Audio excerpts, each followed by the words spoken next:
on, you buy this crap? It's called love, dumbass. Believe it or not, some people still want that. Please, there are far too many distractions nowadays.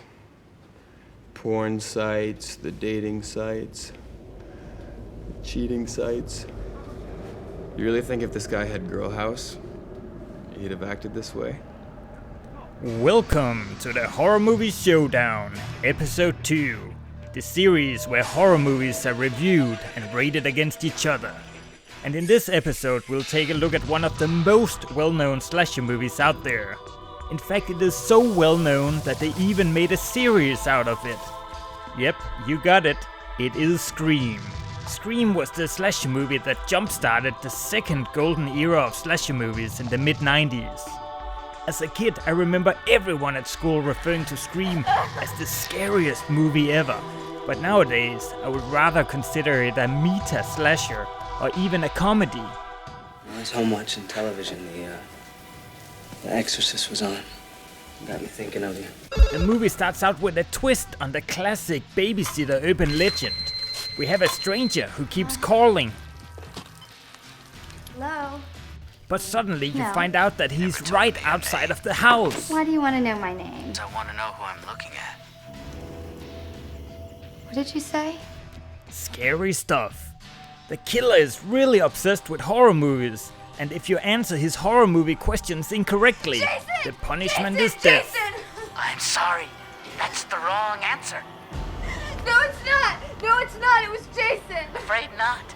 No way. Listen, it was Jason! I saw that movie 20 goddamn times! Then you should know Jason's mother, Mrs. Voorhees, was the original killer. Jason didn't show up until the sequel. I'm afraid that was a wrong answer. You tricked me.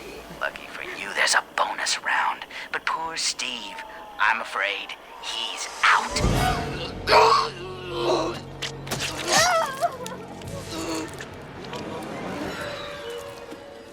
In fact, every single character in the movie seemed to be experts in horror movies. God, look at this place. It's the town that dreaded sundown.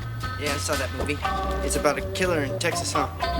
As a horror veteran, the director Wes Craven knew his slasher movie cliches by heart, and he wasn't afraid to plaster the movie with them. His killer Ghostface is pretty much a mixture of all the classic masked killers from the 80s slasher movies. The female lead is a classic final girl who almost doesn't have sex. The movie even has a horror movie geek who constantly relates every episode in the movie to slasher movie cliches. Save time. There's a formula to it. A very simple formula. Everybody's a suspect. So the geek states that everyone is a suspect, and soon after, even the policeman is portrayed as a potential killer. Very meta. Why can't they find their pops, man? Because he's probably dead.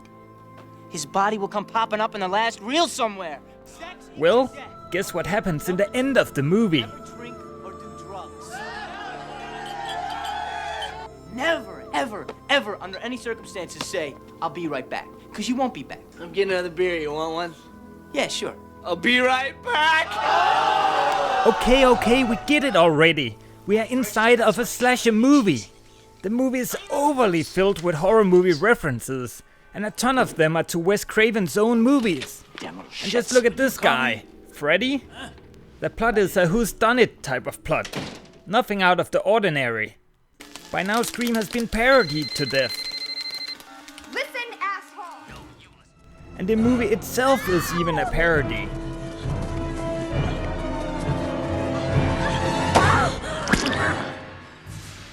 To me, the movie feels very dated, probably because it mostly relies on old references. What's that werewolf movie with E.T.'s mom in it? The Howling, horror, straight ahead. Okay, thanks. This is also one of the reasons it didn't make it into my top 15 slasher movies, a video I made a few years back. I cannot deny the impact that Scream had when it first came out, but my scores will reflect how I feel about the movie today. And here we go. We have a total of 8 on-screen kills in Scream. The movie only gets a nudity score of 2, as we only see the lead in her bra once, and then we see a girl with very pokey nipples. Only the pokiness brought the score up to a 2. And now onto the scariness. the movie mainly relies on cheap jump scares. Leave the shit. Damn. What is going on?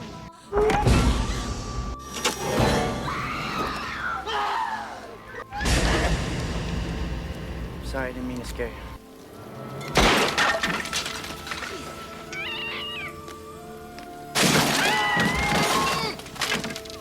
Jump scares are just not scary, so it only gets a scariness score of 3. I did like the movie as a kid, but it just doesn't hold up anymore, so it just gets an overall score of 5. But a 5 is also enough to tie the lead on the scoreboard. Scream is also the movie with the most kills, but in the 2 other categories, it falls completely flat. Let's see in the next episode how long Scream will stay on top. I have a feeling that the slasher movie that I will review in the next episode may be a strong contender for some of the top spots. If there are any horror movies that you would like to see compete in the showdown, please let me know in the comment section.